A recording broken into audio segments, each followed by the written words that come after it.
But identity politics has a hugely dark side, because you have no answer when the people who say, we are the masters of your identity, we are the community leaders, we are the mullahs, we are the rabbis, we are the priests, we control this group, this block, and we say, you're a part of our group, our block, our community, and we say that you don't have the same rights as a white Anglo-Saxon woman at Yale has. We say, the Constitution, the Bill of Rights doesn't apply to you. It's against your culture. And that hasn't been thought through at all. Right, so we split people into these little boxes, but then what we end up caring the least about is the people that are in the smaller boxes within those boxes. Well, as Marjorie Noir says, you mentioned earlier, Marjorie has this wonderful phrase, what about minorities within minorities? What about liberals, the dissidents, the freethinkers, the blasphemers, the women, the gays, the people who say, what the hell, I am not this group, I'm not a Muslim or a Jew or whatever, I'm American. Is when you stop treating people as individuals, you kind of, identity politics is a slippery, treacherous conjunction. You can either have identity or you can have politics. Politics means you don't just look at people and say there's a block, in this instance what we're talking about, the Muslims. What do you mean there's a group called the Muslims? Because when you say that, you normally end up handing over the right to speak to these Muslims, without asking their permission, to the most reactionary people in it, the people who want to enforce a communal identity and want to enforce it, first of all. I know there's all this paranoia going around after the Paris attacks and those awful events in California, but first and foremost, want to enforce it on their own kind, on their tribe, enforce their taboos on them, to keep them down. And the worst side of it is, I think it's been particularly bad in Britain and America, because we have this identity politics, multicultural problem that you've had is, well, what about the men and the women who say, hold on a second, this guy who says he's a community leader doesn't represent me, I've never voted for him, I don't agree with him.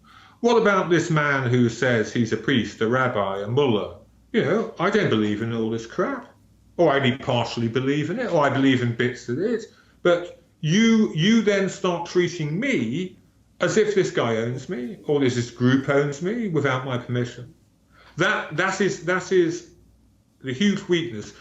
To date, it's where an awful lot, before we go on to great questions on, with Saudi Arabia, with Syria, what are we going to do about Islamic State? Mm-hmm. It's where everyday cruelty happens in our societies.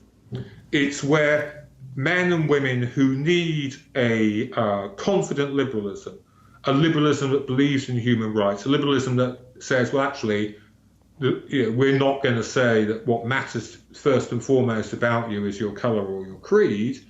They need them to help them, and they turn around to the very people who ought to be able to help them, and they're not there. In fact, they're on the other side. Here you go. I mean, your friends in California, I'm probably, I've never met them. I'm sure they're lovely people.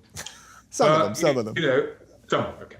But, I'm sure they think of themselves as anti-sexist, anti-racist, anti-homophobic. I'm sure they're fine on trans issues. I bet some of them don't even eat meat. But they will then, through thinking they're being logical, end up defending the most sexist, racist, homophobic, illiberal movements on earth. And do so in a, this is not a point made by me, it's a point made by a very brilliant French philosopher, do so in a very narcissistic way. It's all our fault. We are the centre of the world. If something terrible happens, it must be down to us. Not that people in the rest of the world have their own agency, not people in the rest of the world can't be just as wicked or stupid as we can. They are infants, they are children who are goaded by us. It's all down to what we do. We are still, the narcissist, the ego, the people at the centre of it all. Look, you wrote What's Left in 2007. That was 8 years ago. So let's fast forward 8 years from now. It's 2023. Give me a little hope if you can find some hope, but if you can't, then give me where you think we're going to be at 8 years from now. Well, that was actually, funny enough, that book was quite hopeful, and I still consider myself a left-winger, and I wrote that, less so now. If there's hope, it will rely on liberals, intellectuals, feminists within the Muslim world, within Muslim communities in the West, taking on their extremists. And I just hope that the shame which has descended on Western liberalism, it's one of the shameful periods of history, that when those liberals and those Democrats and those feminists take on their extremists, fucking Western liberals who want to do what they're meant to do and support them instead of supporting their enemies, instead of making excuses for their enemies, for once live their principles.